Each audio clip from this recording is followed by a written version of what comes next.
That's when you know you got real wealth and real paper, when you got a family office. And how would I know this? Being around those individuals.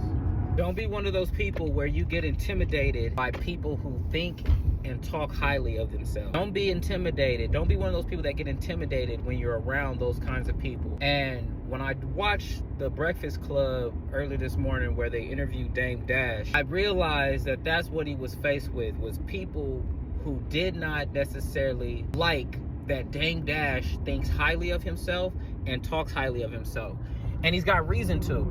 Because one of the things that stuck out to me was when he was talking about a family office, and everybody in there was, he's saying, I don't have money, but my family office has money. They don't know nothing about a family office. You know what a family office is? Family office is when a high net worth individual or ultra high net worth individual, and to be considered ultra high net worth, you got to have basically a net worth of $30 million plus. So ultra high net worth individuals, what they do is they create family offices, and that's basically, they have an entire department, an entire organization dedicated to investing their money. That's what it's there to do, to invest their money, to grow their money. When people talk about trust fund babies, the real trust fund babies come from families that have family office. That's when you know you got real wealth and real paper, when you got a family office.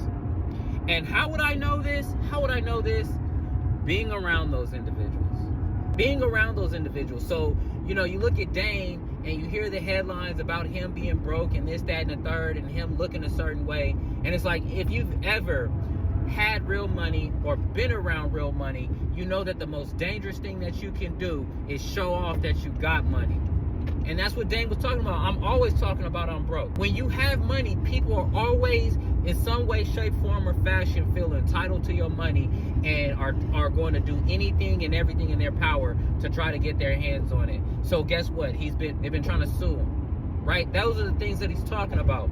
But when I watched everybody in there have it was like deer in headlights when he started talking about a family office. This is, you know, you got financial literacy. It's one thing to be literate. It's another thing to actually be educated, financially educated. It's a whole nother level to have a PhD in that stuff, in actually building wealth.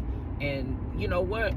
Dame's got it. Dame's got it. But people could not see past the headlines. And that's what he's saying. So you believe everything that you read. And that's why he brought up the thing about the RICO charges with DJ Envy. So it's like, well, the papers and the internet saying that about you. So is that true? Am I supposed to believe that that's true? But, you know, once again, if you are somebody like Dame Dash who has a big ego and things like that, you're oftentimes going to be misunderstood. And yeah, in some ways, Dame brings it on himself. Dame brings it on himself. Why? Because he could have handled the situation with a little bit more tact. But at the same time, he's looking like, I'm a king and y'all are peasants talking to me about what I do. Like, you guys make your money off of doing this right here. And I'm literally coming onto your platform. I'm coming and talking to employees about what a boss does. I get it.